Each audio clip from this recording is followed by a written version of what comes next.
Hello students, कैसे हैं आप लोग। आज हम पढ़ने वाले हैं law of chemical combination.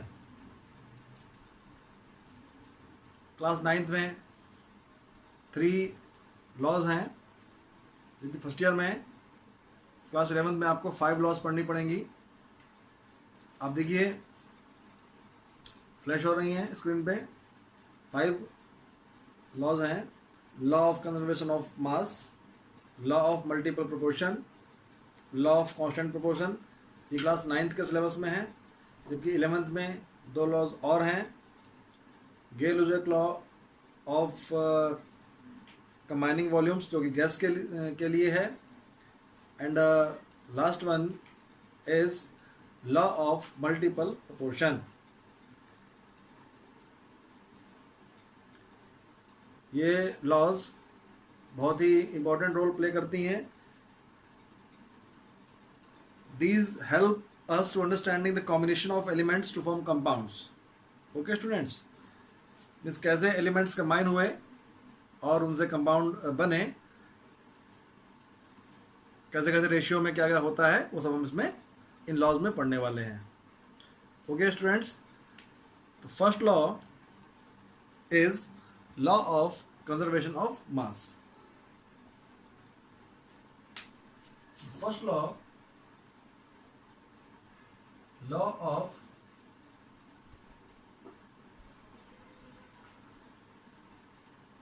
conservation of mass।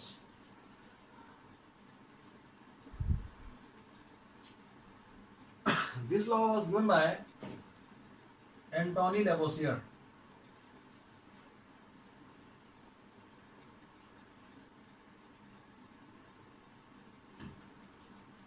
Antoine Lavoisier was also known father of chemistry। इन्हें फादर ऑफ केमिस्ट्री भी कहते हैं। देखिए, जहां पर वर्ड कंजर्वेशन लिखा हुआ हो, किसी भी लॉ के बारे में बात हो रही हो, चाहे वो एनर्जी के बारे में बात हो रही हो, चाहे मास के बारे में बात हो रही हो, always right neither be created nor be destroyed. तो यहां पर हम बोल सकते हैं, क्योंकि ये मास की बात हो रही है, so we can say easily, according to law of conservation of mass, mass can neither be created nor be destroyed। ना तो मास को हम बना सकते हैं, ना उसको डिस्ट्रॉय कर सकते हैं। या तो इससे ऐसे बोलें कि during a chemical reaction masses of reactants and products remains conserved। आपसे कोई पूछे कि why we balance a chemical equation, chemical equation को क्यों बैलेंस करते हैं। केमिकल इक्वेशन को law of conservation of mass को सेटिस्फाई करने के लिए ही बैलेंस करते हैं। आप किसी भी केमिकल रिएक्शन को देखें, अगर वो दोनों तरफ बैलेंस है तो उसका मासेस जो आएगा रिएक्टेंट और प्रोडक्ट का, दोनों तरफ सेम आएगा always. So this law was given by Antoine Lavoisier in 1774। In 1774 students, एक एग्जांपल देख लेते हैं इसका। इसका क्या स्टेटमेंट है? Mass can neither be created nor be destroyed, और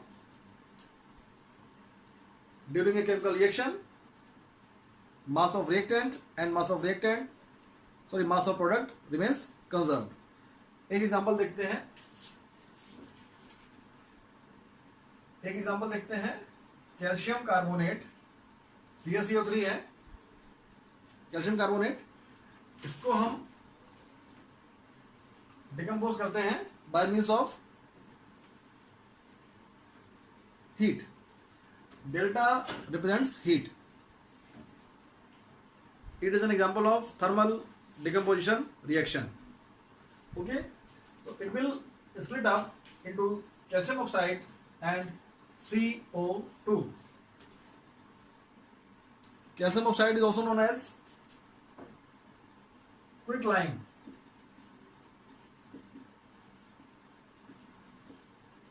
जिसे हिंदी में हम बोलते हैं सूखा चूना।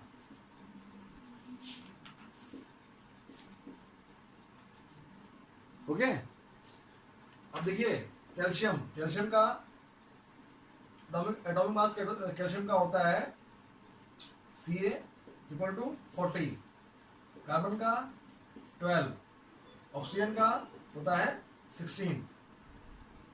आप निकालें in the reactant side, if you calculate atomic mass then it will B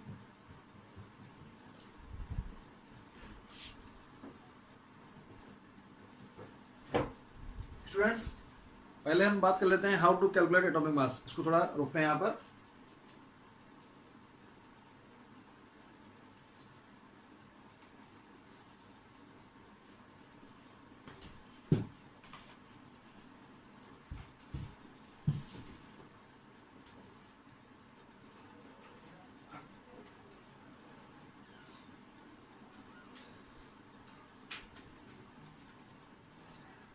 कुछ कॉमन एलिमेंट्स के मासेस लर्न कर लीजिए पहले आप लोग। For example carbon, oxygen, sulphur, nitrogen, hydrogen.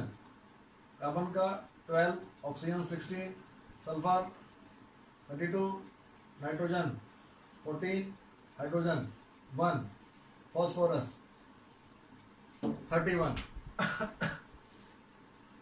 ये कुछ कॉमन एलिमेंट्स हैं, इनके आप लर्न कर लीजिए। इनके तो आप जनरली आपको आने ही चाहिए। Chlorine 35.5, Na 23, K 39। In common elements के मासेस तो आपको लर्न होने ही चाहिए। Okay, we start from water, a very simple compound. How to calculate atomic mass of water? अभी इसकी भी बात करेंगे, how to calculate atomic mass of water. Okay,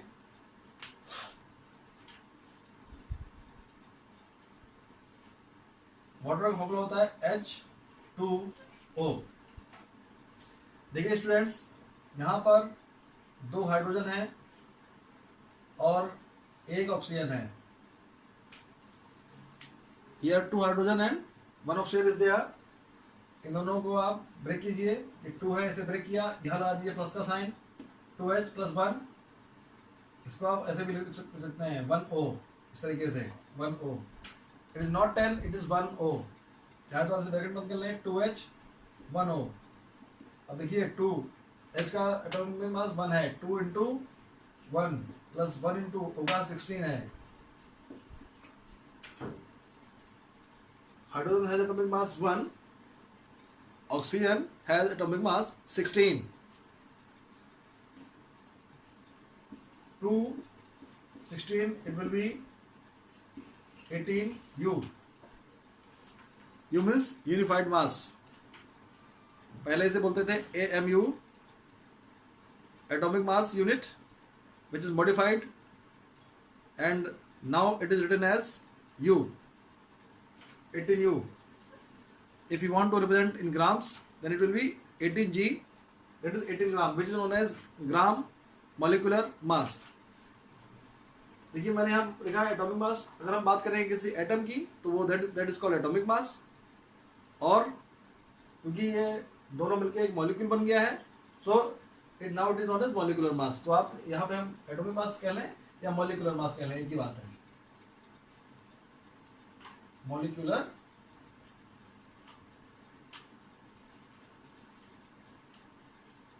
mass. Okay students, तो हमने यहाँ पे वाटर मॉलिक्यूल निकाला 18U और 18 gram molecular mass. Suppose now we take example of sugar C12 H22 O11। C12 देखिए यहाँ पर 12 कार्बन है, 22 हाइड्रोजन है एंड 11 ऑक्सीजन है। First of all we have split up the molecule, 12 carbon, 22 hydrogen, 11 oxygen atoms. हमने इस compound को पहले स्प्लिट अप कर दिया। यहाँ साइन आएगा प्लस का, यहाँ आएगा साइन प्लस का साइन आएगा। अब देखिए 12 into 12, 22 into 1 plus 11 into 16। If you will you calculate 12 into 12, 12 into 12, it will be 144u plus 22. If you multiply this, 12 into 12, 144, 22 into 1, 22, 11 into 16, it will be 176. How much? अगर आप इसे चाहें तो multiply कर सकते हैं, मल्टीप्लाई करना ही पड़ेगा, मैंने कर लिया है पहले से। It is 176। whenever you will plus it, 4 to 6, 6, 12, 4 तो 6, 4 to 6, 7 7 14, 4 और 2 1 3, 342u। ये इसका मोलिकुलर मास आ जाएगा। ओके, इस तरीके से आप और प्रैक्टिस कर सकते हैं मोलिकुलर मास का, तो वो आपको निकाल लेंगे उसमें। ठीक है स्टूडेंट्स, यहाँ पे आते हैं हम लोग। अब देखिए इसको CaCO3, calcium is how much? Calcium, देखिए कैल्शियम लिख दो वहाँ पर। कैल्शियम होता है 40, कैल्शियम इज 40।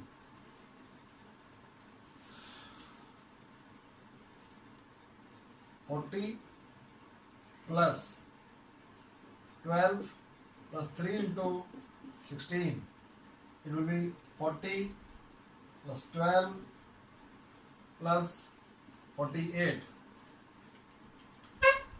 ये प्लस कीजिए आप, you will get 100u.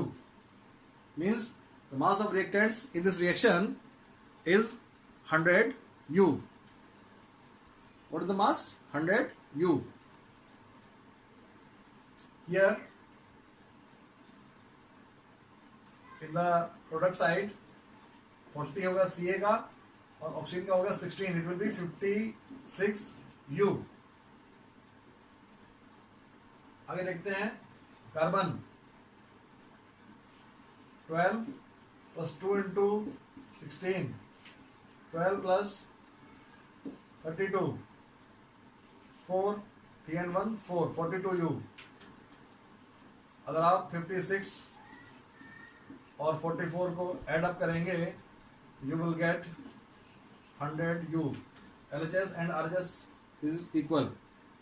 आपने देखा कि जो मास रिएक्टेंट्स का पहले था वही मास रिएक्टेंट्स का बाद में भी रहेगा। So it is the law of conservation of mass. Now students, second law of conservation, law of constant proportion.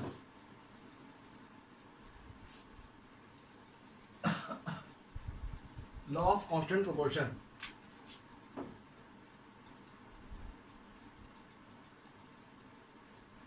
आप देख सकते हैं आपके स्क्रीन पे फ्लैश हो रही है law of constant proportion.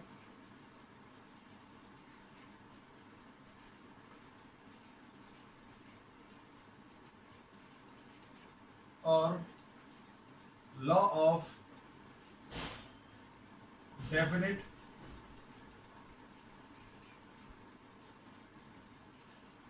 proportion.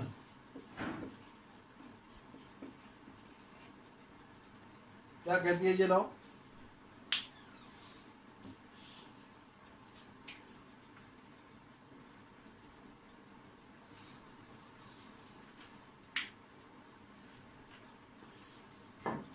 Students शांत बैठिए, ध्यान से समझिए इसको। स्टूडेंट्स, ये लॉ कहती है कि किसी कंपाउंड का सोर्स कुछ भी हो, उसका जो रेशियो है उसके कॉन्स्टिट्यूएंट्स एलिमेंट्स का, it will always be definite. जैसे मान लीजिए हम बात करते हैं वाटर की, एग्जांपल लेते हैं वाटर का, ठीक। You have taken water from your tap, आपने नल से पानी लिया आपने एक टेस्ट ट्यूब में, एक टेस्ट ट्यूब में पानी लिया आपने रेन का वाटर, एक टेस्ट ट्यूब में लिया आपने पॉन्ड का वाटर, एक लिया सी वाटर, किसी रिवर का वाटर, नाली का वाटर,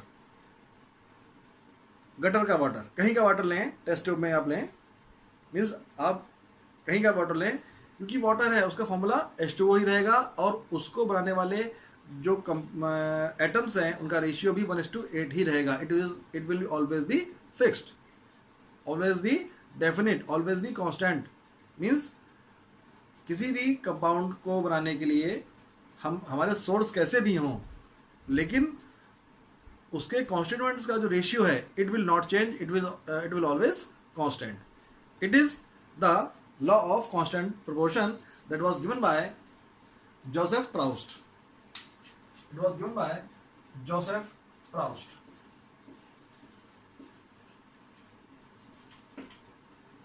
आइए स्टूडेंट्स, इसका भी हम लोग एक एग्जांपल देख लेते हैं। स्टूडेंट्स देखें, आप न्यूमेरिकल आपके स्क्रीन पर फ्लैश हो रहा है, देखते हैं। In an experiment 1.288 gram of copper oxide was obtained from 1.03 gram of copper. Okay, means 1.03 gram copper से 1.288 ग्राम कॉपर ऑक्साइड ऑब्टेन हो रही है। सेकेंड एक्सपेरिमेंट में 3.672 gram of copper oxide gave on reduction 2.938 gram of copper. आपको ये बताना है कि जो फिगर है हमारे इस क्वेश्चन में दिए गए हैं, they obey the law of constant proportion. Okay students, तो लेट वी स्टार्ट। स्टूडेंट्स, दो एक्सपेरिमेंट किए गए यहाँ पर, तो यहां पे हम लिखेंगे फर्स्ट एक्सपेरिमेंट, यहां पे लिखेंगे हम लोग second experiment. Okay, in first experiment mass of copper is, mass of copper how much, 1.03 gram. Okay, how much copper oxide obtained, mass of copper कितना, mass of copper oxide how much, it is 1.288 gram. Means इतने copper से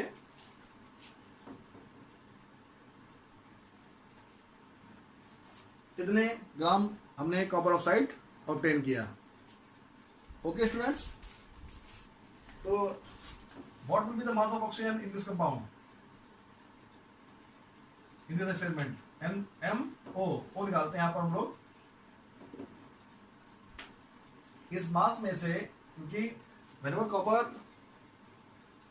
copper when react with oxygen then it will form copper oxide, तो copper oxide में oxygen है, उसके मास में से हम कॉपर का मास माइनस करते हैं, we will get the mass of oxygen. So here write MCuO minus mass of Cu. How much is there? 1.288 minus 1.03. It will be how much it will be? 0.258 ग्राम। चाहे तो माइनस कर सकते हैं आप उसको, 1.288 1.03, it will be 852. ओके, इस experiment में, in first experiment we are getting 0.258 gram of oxygen. बात करते हैं सेकंड ऑक्सीजन की। सेकंड एक्सपेरिमेंट देखिए, मास ऑफ कॉपर लिख लेते हैं, मास ऑफ कॉपर ऑक्साइड लिख लेते हैं और मास ऑफ ऑक्सीजन लिख लेते हैं।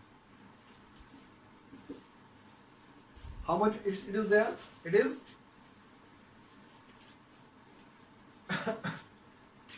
2.938 ग्राम, 2.938 ग्राम कॉपर है। इसमें हमको 3.672 ग्राम कॉपर ऑक्साइड मिली है। दोनों को माइनस करते हैं,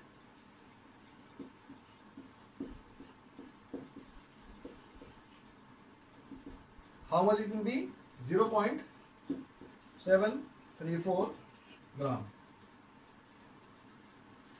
okay students,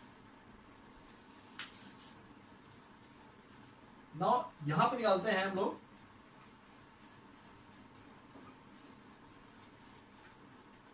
ratio between mass of copper and mass of oxygen. Ratio between M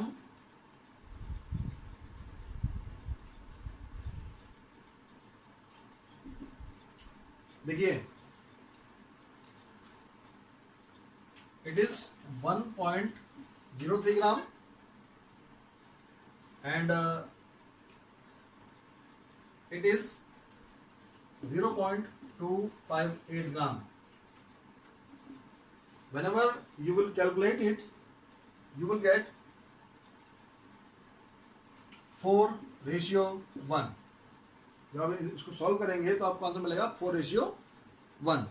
आप चाहें तो इसे सॉल्व कर सकते हैं, सॉल्व करना पड़ेगा इस तरीके से। जब आप इस डेटा को सॉल्व करेंगे, यहाँ पर आप निकालेंगे रेशियो C और O के बीच में 2.938 रेशियो 0.734।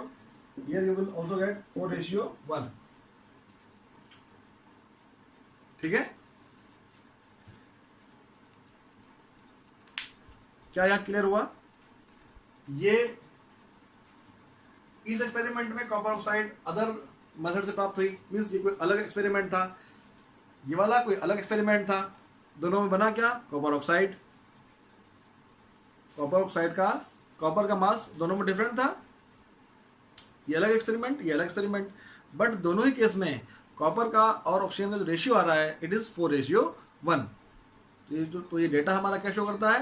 ये डेटा हमारा ये शो करता है कि it shows law of constant proportion. मैंने बताया आपको, किसी कंपाउंड का सोर्स चाहे कुछ भी हो, उसके जो कॉन्स्टिट्यूएंट्स हैं उनका रेशियो हमेशा डेफिनेट रहेगा, फिक्स रहेगा।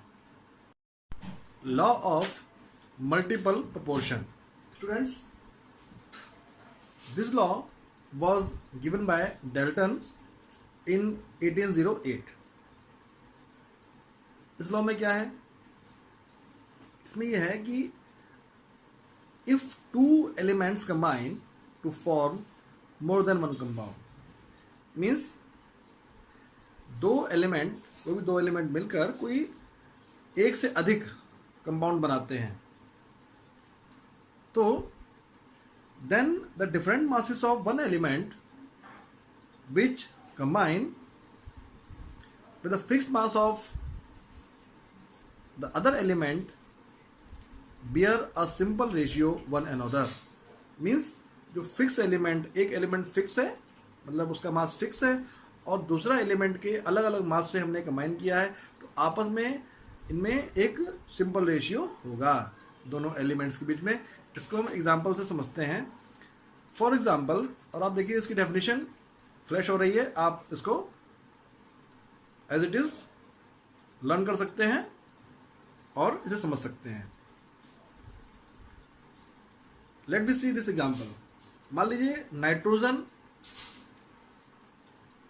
ऑक्सीजन से कंबाइन होकर डिफरेंट डिफरेंट कंपाउंड बनाता है। ठीक है, तो देखते हैं नाइट्रोजन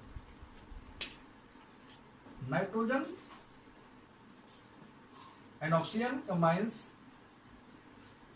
it forms N2O। यहां पर 28 पार्ट्स नाइट्रोजन का, 16 पार्ट्स ऑक्सीजन से कंबाइन हो रहा है। Okay,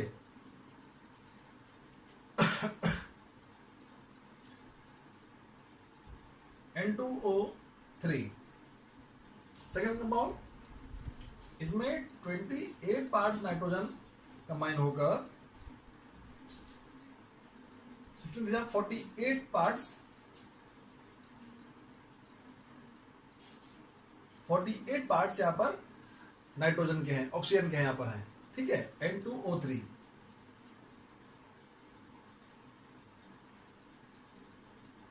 N2O4, here 28 parts of nitrogen, 16 for the 64। 16 क्यों आया यहाँ पर? Why is 16? Because देखिए आप समझ लीजिए नाइट्रोजन का मास होता है 14 वैसे, लेकिन यहाँ पे दो एलिमेंट है, एटम के फॉर्म में 14 रहेगा, और N2 ले लेंगे तो 2 into 14 it will be 28। Similarly, oxygen has mass 16U, 16U। Okay?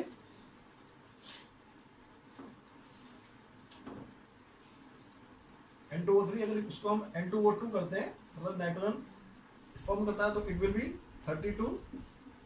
अगर यहाँ पे हम 3 लेते हैं, N2 48। आप देख रहे हैं नाइट्रोजन के ही डिफरेंट कंपाउंड्स हैं, नाइट्रोजन का फिक्स मास ऑक्सीजन के डिफरेंट मासेस से कंबाइन हो रहा है। N2O4 28 64, pentoxide 28 80। In first example, in first nitrogen oxide, 28 parts of nitrogen combined with 16 parts of oxygen. In second example, 28 parts of nitrogen combined with 32 parts of oxygen. In third example, 28 parts of nitrogen combined with 48 parts of nitrogen, sorry, oxygen. In fourth example, 28 parts of nitrogen combines with 64 parts of oxygen. In fifth example, 28 parts of nitrogen combines with 80 parts of oxygen. Here you can see the mass of nitrogen is fixed.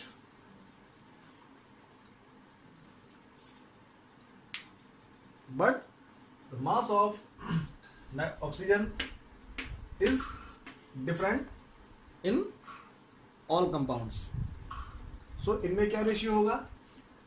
16 16, 16 32, 16 48, 16 64, 16 80 means nitrogen का fix, जब nitrogen का fix mass oxygen के, यहाँ पर nitrogen का fix mass जब oxygen के different masses से कंबाइन करेगा तो इनमें आपस में क्या रेशियो आएगा? 1:2, 3:3, 4:5।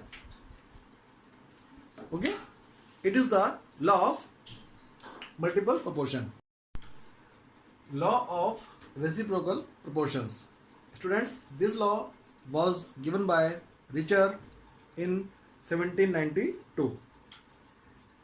इसमें आप देखिए, अगर कोई एक एलिमेंट, पहले इसको हम इसके स्टेटमेंट से पहले इसका हम एक एग्जांपल समझते हैं। सपोज ये कोई एक एलिमेंट ए है और वो बी और सी से कंबाइन होकर कोई कंपाउंड बनाता है। When A combines with B, it forms compound A B, and whenever A combines to C, it will form compound A C. Whenever B and C form compound, then they will form compound BC.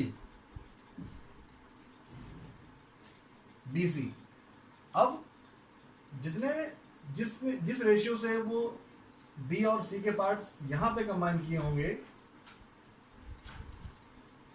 जिस ratio से B और सी के parts by mass यहां पे combine किए हैं, उसी ratio में बी और सी भी कंबाइन करेंगे। ओके स्टूडेंट्स, तो इसका स्टेटमेंट क्या है?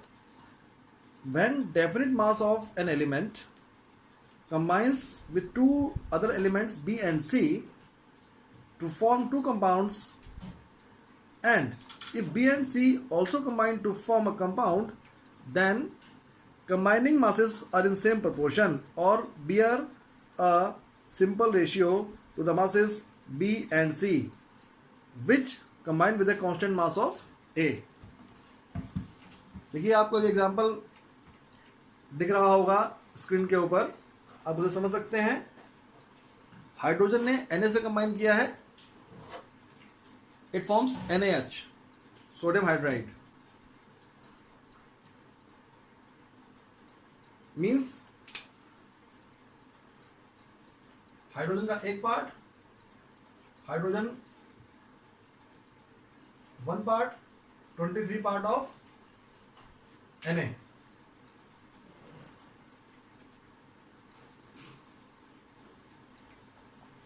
When the same hydrogen combined with chlorine, one part hydrogen, 35.5 parts of chlorine, NaH बन रहा है, and it is HCl, means NaH में 23 parts sodium, and in hydrogen chloride 35.5 parts chlorine. अब अगर सोडियम और क्लोरीन मिलकर कोई कंपाउंड बनाते हैं तो वहां पर वो उतने ही मास से कंबाइन करेंगे जितने मास से उन्होंने पीछे कंबाइन किया है। यानी कि अगर आप NaCl की बात करेंगे तो 23 पार्ट्स ऑफ सोडियम कंबाइन करेगा 35.5 पार्ट्स ऑफ क्लोरीन से। 23 parts of sodium will combine from 35.5 parts of chlorine. It is the law of reciprocal proportion. Students, Gay-Lussac's law of combining gaseous volumes.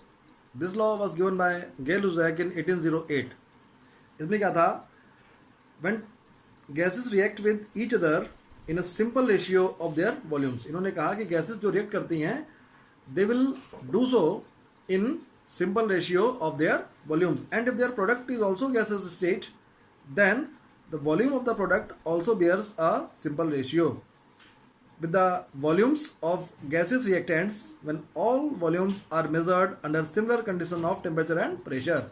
Means इन्होंने main बात क्या कही? Gases react with each other in the simple ratio of their volumes. Gases आपस में react करेंगी और एक simple ratio beer करेंगी in their volumes. Okay students, इसे से समझते हैं, जरा इसको हम लोग इसे समझते हैं, एग्जाम्पल से समझते हैं।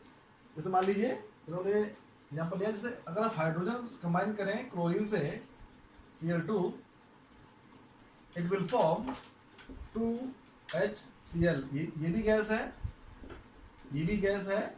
देखिए स्टूडेंट, स्टेटमेंट आपको एज इट इज लर्न करना पड़ेगा। स्टेटमेंट में आप कोई भी चेंज ना कीजिए, इसको आप एज इट इज लर्न कर लें। एग्जाम्पल समझे, hydrogen combines with chlorine, one part hydrogen one part chlorine combines with 2 part of hydrogen. तीनों गैसेस हैं, तो इनका रेशियो क्या होगा? प्रोडक्ट ऑफ द रिएक्टेंट, जो भी इसका रेशियो है 1:1:2,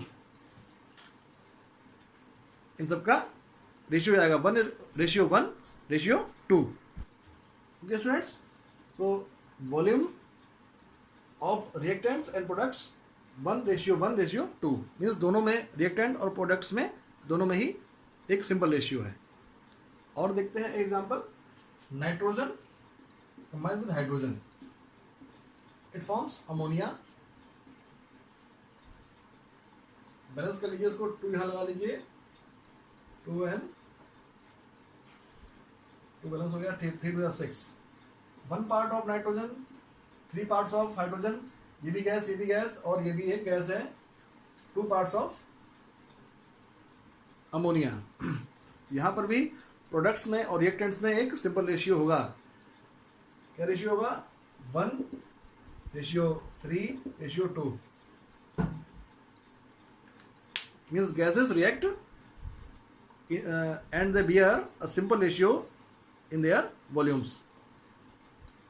और उनका अगर प्रोडक्ट भी गैस होता है तो प्रोडक्ट और रिएक्टेंट दोनों में भी एक सिंपल रेशियो होता है आपस में। तो students, it was the all about the laws of chemical combination. Now we discuss Avogadro's hypothesis. Students, Avogadro's hypothesis देखिए स्टूडेंट्स, थोड़ा समझ लेते हैं इसको पढ़ने से पहले। डेल्टन ने क्या कहा? डेल्टन ने कहा कि elements react each other in the simple ratio. आपस में एलिमेंट्स जो होते हैं तो उनमें एटम्स में सिंपल रेशियो होता है एक एटम्स में। जबकि साइंटिस्ट थे गेलुजेक, उन्होंने क्या कहा? उन्होंने कहा गैसेस जो कंबाइन करती हैं वो simple ratio of their volumes में कंबाइन करती हैं। डेल्टन कह रहे हैं elements react with each other in the simple ratio of their atoms. Atoms की बात कर रहे हैं डेल्टन, जबकि गेलुजे क्या कह रहे हैं? वो कह रहे हैं कि गैसेस जो कंबाइन करती हैं वो एक सिंपल रेशियो में उनके वॉल्यूम में कंबाइन करती हैं। इन दोनों थ्योरीज को अगर हम रिलेट करें आपस में तो हम क्या पाएंगे कि दोनों ही बातें एक दूसरे के अपोजिट हैं। इसको बर्जीलियस ने एक्सप्लेन किया। उन्होंने कहा under similar condition of temperature and pressure equal volume of all gases contain same number of atoms. उन्होंने इन दोनों ही कंडीशंस को मॉडिफाई किया, गेलुजे की बात को भी स्टडी किया और डेल्टन की बात को भी स्टडी किया, और उन्होंने एक न्यू स्टेटमेंट दिया। उन्होंने कहा कि अगर कंडीशंस समान हो, समान मीन्स तापमान, टेम्परेचर और प्रेशर समान, सभी गैसेज जो हैं, जितनी भी गैसेज हैं, और अगर हम सेम टेम्परेचर सेम प्रेशर पे लेंगे तो उनमें सेम नंबर ऑफ एटम्स होंगे। Under similar condition of temperature and pressure equal volume of gases contain same number of atoms. देखिए गैसेस के लिए वॉल्यूम की बात इन्होंने, वॉल्यूम तो होता ही है क्योंकि गैसेस की ये प्रॉपर्टी होती है कि जिस कंटेनर में रखी जाती हैं उस कंटेनर को फुल्ली ऑक्यूपाई कर लेती हैं। सॉलिड्स और लिक्विड्स ऐसा नहीं करते हैं, लेकिन गैसेस जो हैं हमेशा जिस कंटेनर में रखी जाती हैं they will occupy the whole container completely. So उसी प्रॉपर्टी को ध्यान में रखते हुए equal volume of all the gases, कोई भी गैस हो, अगर दो गैसेस ली गई ए और बी, उनका वॉल्यूम एक सेम है, टेम्परेचर प्रेशर कंडीशंस सेम है, T and P same, then they will bear same number of atoms. ये बात किसने कही? बर्जीलियस ने कही। लेकिन इनकी बात भी आगे चल के डिस्कार्ड हो गई, गलत साबित हो गई। क्या हुआ जरा समझते हैं, एक एग्जांपल से समझते हैं हम लोग। देखिए students, according to Gay Lussac they have told when hydrogen combined with chlorine and from hydrogen chloride they will bear a ratio 1:1:2 means reactant और प्रोडक्ट में एक सिंपल रेशियो होगा एटम्स में। ठीक है, उन्होंने गैसेस की बात की, दोनों गैसेस में हाइड्रोजन मीन्स उस कंटेनर में जिस कंटेनर में ये गैस बनेगी उस कंटेनर में एक पार्ट ये रहेगी, तो एक पार्ट ये, तो दो पार्ट्स ये रहेंगे उसके, ठीक है। इन तीनों में 1:1:2 का रेशियो होगा। ओके, अब हम जरा इसको समझते हैं एज पर बर्जेलियस थ्योरी। उन्होंने कहा कि equal volume of all the gases at same temperature and pressure bear same number of atoms, ठीक है। ध्यान दीजिएगा, तो ये एटम तो नहीं है, यानी कि यहां पे हम H लेंगे तब ये एटम होगा ना, Cl लेंगे तब एटम होगा, दोनों कंबाइन करेंगे क्या बनेगा, HCl। यानी कि अगर हम आधा एटम Cl का लें, आधा एटम हाइड्रोजन का लें, देखिए एटम बात हो रही है, आधा एटम अगर हम हाइड्रोजन का लें और आधा एटम क्लोरीन का लें, क्या बनेगा, तो वन एटम बनेगा HCl का। Okay, if we take half atom of hydrogen, half atom of chlorine, then it will form one atom of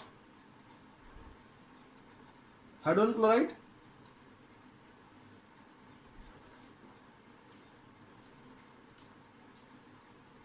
delta ने क्या कहा था, डेल्टा ने कहा था कि atoms can not be divided,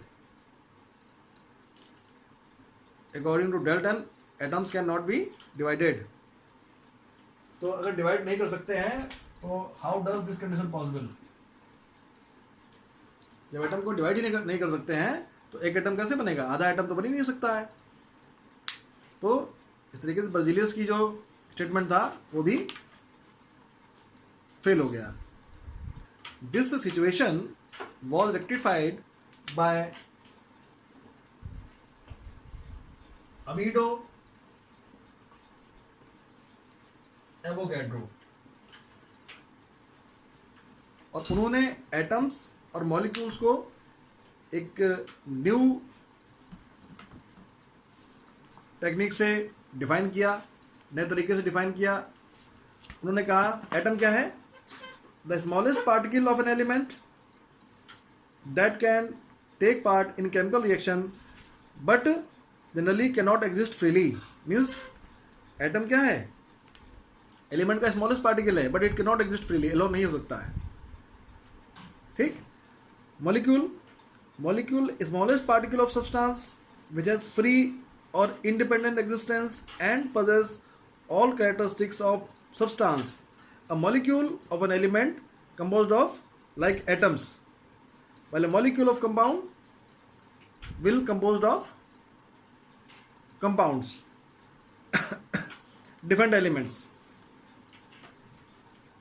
जैसे अगर एलिमेंट की बात करें, O2 है मान लीजिए, मॉलिक्यूल है, O2 मॉलिक्यूल है, देखते हैं जरा इसको, O2 यहाँ पर ऑक्सीजन के दो एटम्स हैं तो ये O2 मॉलिक्यूल हो गया। H2O मॉलिक्यूल है, H और O दो डिफरेंट एलिमेंट से मिलकर बना हुआ है, तो इट इज कॉल्ड कंपाउंड। ये मॉलिक्यूल है, it is made up of two different elements, और मॉलिक्यूल सिंपल मॉलिक्यूल, तो वहां पे एलिमेंट्स सेम होंगे। मीन्स मॉलिक्यूल जो होगा वो सेम एलिमेंट का हो सकता है, मॉलिक्यूल डिफरेंट एलिमेंट का हो सकता है, ठीक है। आप इसको देख सकते हैं, तो it is our Avogadro's hypothesis. So students, Avogadro had given a new definition, that is at equal volumes of all the gases and same temperature and same pressure, at equal temperature and pressure, equal volume of gases contain same number of molecules. दो gases ली, तीन gases ली, pressure और temperature की condition same है और उनके volume same है, तो उनमें सेम नंबर ऑफ मॉलिक्यूल्स होंगे। ये बात किसने कही? ये बात एवोगाड्रो ने कही। समझते हैं इसको, इसी रिएक्शन को समझते हैं।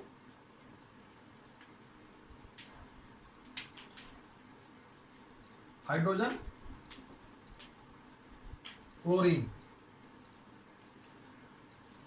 1 volume hydrogen when combined with 1 volume chlorine, when 1 volume hydrogen combined with 1 volume chlorine, it will form 2 volumes hydrogen chloride.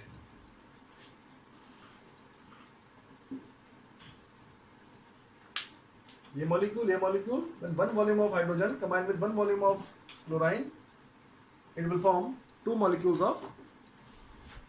of hydrogen chloride. Okay students, so इन्होंने यहाँ पर एक चीज और भी दी थी। अभी हम पढ़ेंगे मोल्स के बारे में। उन्होंने कहा कि अगर किसी सब्सटेंस का मास, either it is molecular mass or it is atomic mass, मान लेते हैं सोडियम है, सोडियम का मास कितना है? 23 ग्राम। अब ये मोल पढ़ेंगे आगे, थोड़ा सा स्विच कर लेते हैं यहाँ पर। 23 ग्राम सोडियम यह मान लेते हैं, या NaCl की बात करते हैं तो 23 ग्राम NaCl लिया, 23 ग्राम Na और 23 ग्राम NaCl,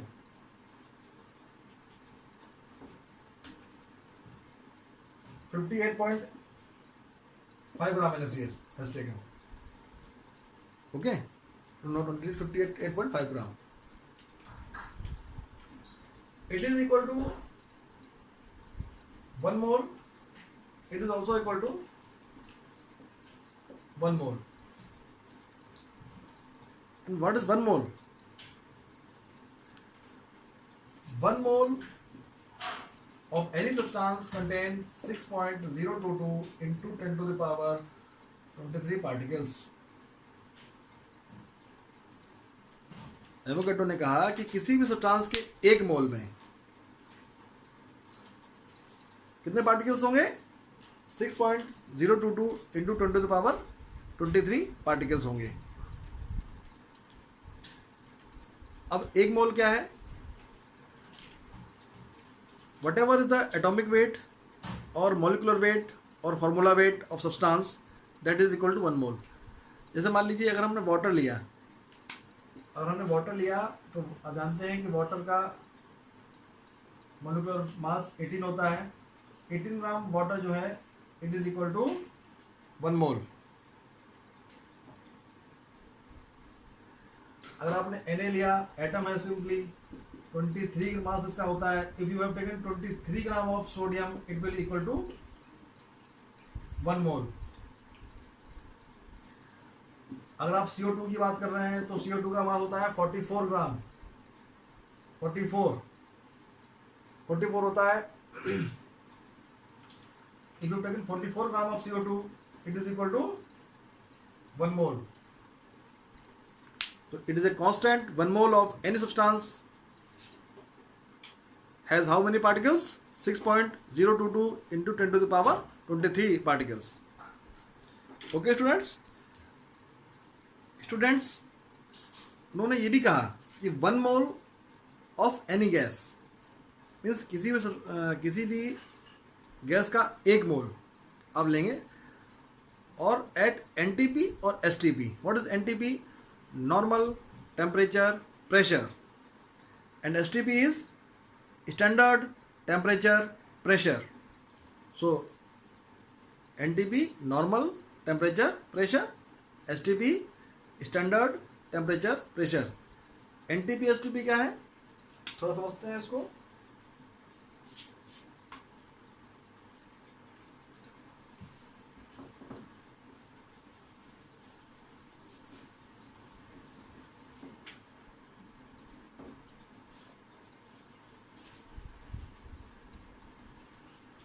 नॉर्मल टेम्परेचर प्रेशर, और STP दैट इज स्टैंडर्ड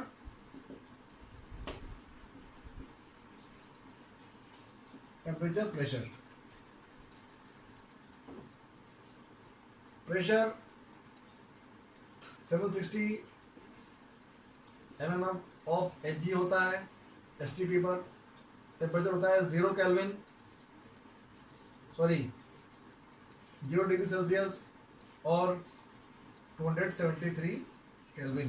यानी कि जब टेम्परेचर 273 केल्विन हो और प्रेशर 760 मिलीमीटर ऑफ Hg हो, that condition is known as NTP और STP। So according to Avogadro, 1 mole of any gas at STP or NTP contains 22.4 litre volume. इस value को learn कर लीजिए। इन्होंने कहा कि STP या NTP पर कोई भी गैस 22.4 लीटर वॉल्यूम ऑक्यूपाई करेगी। Students, mole concept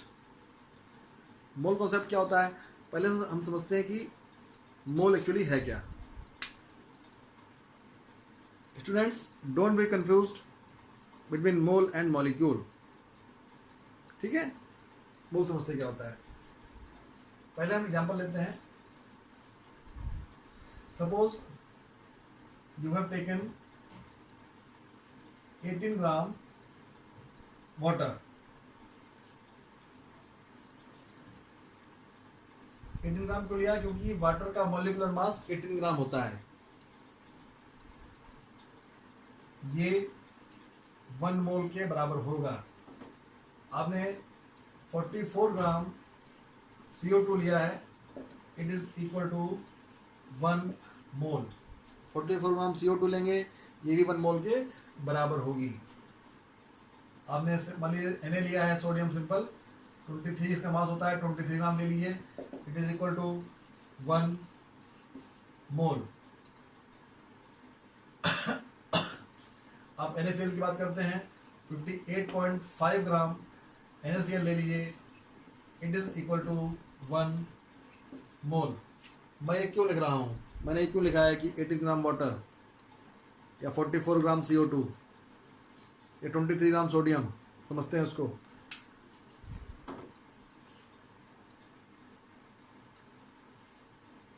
H plus 1O, ये तो है 2 into 1 plus 1 into 16, 2 plus 16, you will get 18 gram. Means water का मॉलिक्यूलर मास 18 ग्राम है। CO2 का निकाल लेंगे, इसका मॉलिक्यूलर मास 44 ग्राम आएगा। सोडियम का एटॉमिक मास 23 ग्राम आएगा, होता है। NaCl को निकालेंगे, 23 ग्राम सोडियम है, 35.5 ग्राम क्लोरीन है, 538 to 5.5 ग्राम। ये आपका NaCl का मॉलिक्यूलर वेट आ गया। स्टूडेंट्स, किसी भी सब्सटेंस का जो भी मॉलिक्यूलर वेट होता है या फॉर्मूला वेट होता है या सिंपली एटॉमिक वेट या एटॉमिक मास जो भी है, that is equal to 1 mole. That is equal to 1 mole means molecular weight और फॉर्मूला वेट और atomic weight is equal to 1 mole of a substance. 1 mole में क्या है? अब हम किसी गैस की बात कर रहे हैं, तो आप ये समझ लीजिए स्टूडेंट्स, किसी भी गैस का 1 मोल अगर हम NTP पर ले रहे हैं या STP पर ले रहे हैं, पहले हम NTP STP की बात कर लेते हैं स्टूडेंट्स। NTP और STP, normal temperature pressure, standard temperature pressure. यहां पर क्या होता है स्टूडेंट्स, टेम्परेचर की वैल्यू 0 डिग्री सेल्सियस और 273 केल्विन, प्रेशर की वैल्यू 760 mm ऑफ Hg। अगर एनटीपी एसटीपी की बात की जाए तो समझ जाइए कि प्रेशर की वैल्यू ये है 760 मिलीमीटर ऑफ Hg, और टेम्परेचर की वैल्यू 0 डिग्री सेल्सियस होगी या 273 केल्विन होगी। अमीडो एवोगैड्रो ने बताया था कि equal volume of all the gases at same temperature and same pressure contain equal number of molecules in their hypothesis। और उन्होंने they had given a constant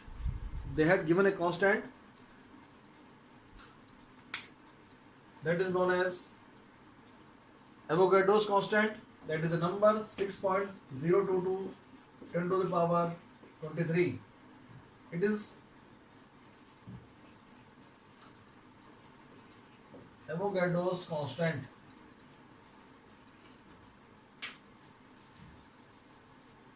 It is Avogadro's constant 6.022 10 to the power 23 learn कर लीजिए, Avogadro's constant है।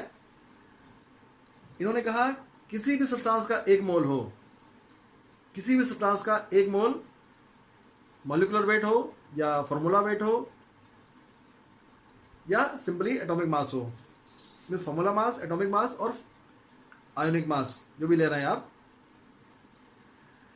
It is just equal to 1 mole. 1 mole के बराबर होगा। और 1 मोल किसके बराबर होगा? 1 मोल जो है इस नंबर के बराबर होगा। 1 mole is just equal to 6.022 10 to the power 23, that is equal to Avogadro constant.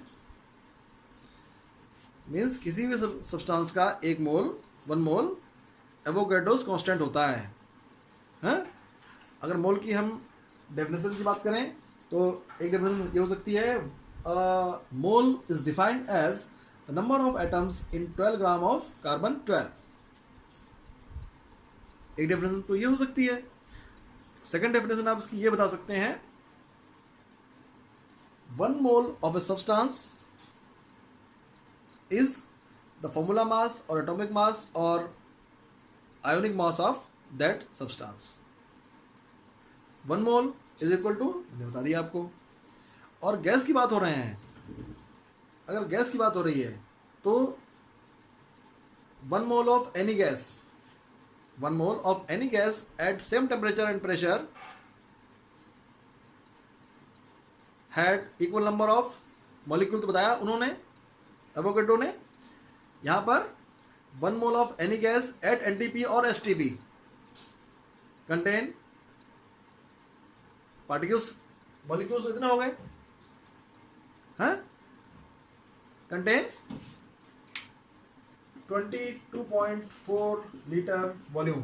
Okay भाई, 22.4 लीटर वॉल्यूम। एक मोल किसी भी गैस का एसटीपी या एनटीपी पढ़ लेंगे, 1 मोल किसी भी गैस का एनटीपी या एसटीपी पढ़ लेंगे तो it will occupy 22.4 litre volume. और अगर 1 मोल गैस के मॉलिक्यूल्स की बात करेंगे तो इतने पार्टिकल्स उसके अंदर होंगे। ओके, नाउ बात करते हैं how to calculate the moles of a substance. Okay,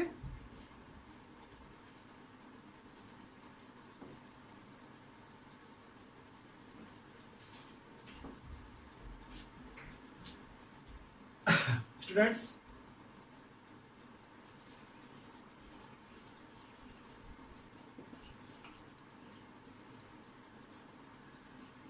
किसी भी सब्सटेंस के नंबर ऑफ मोल्स निकालने हो, it will be equal two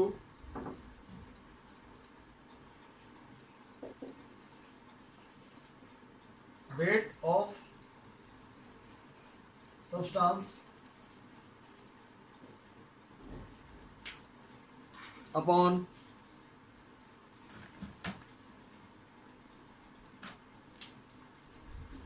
upon molecular weight of that substance. Students n निकालना है, n इसको नोट करते हैं, n equal to W by m, it is short formula. Number of moles निकालने के लिए n equal to W by m। अब अगर आपको नंबर ऑफ पार्टिकल्स निकालने हो, पार्टिकल्स या एटम्स या मॉलिक्यूल्स की बात कर रहे हो, एटम मॉलिक्यूल साइंस को भी निकाल सकते हैं। कैसे निकालेंगे?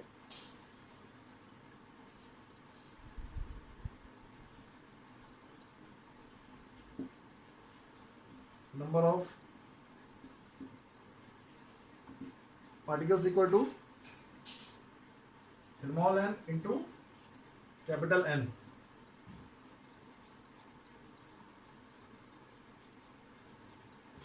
n यहां पर क्या है? नंबर ऑफ मोल्स, और ये क्या चीज है? It is Avogadro's constant, that is 6.022 into 10 to the power 23. So students, it is all about mole concept.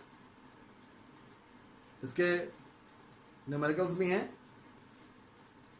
उन्हें आप ट्राई कर लीजिए और उसको पढ़ लीजिए।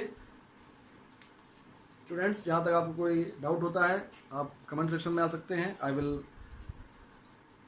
Definitely clear your doubts.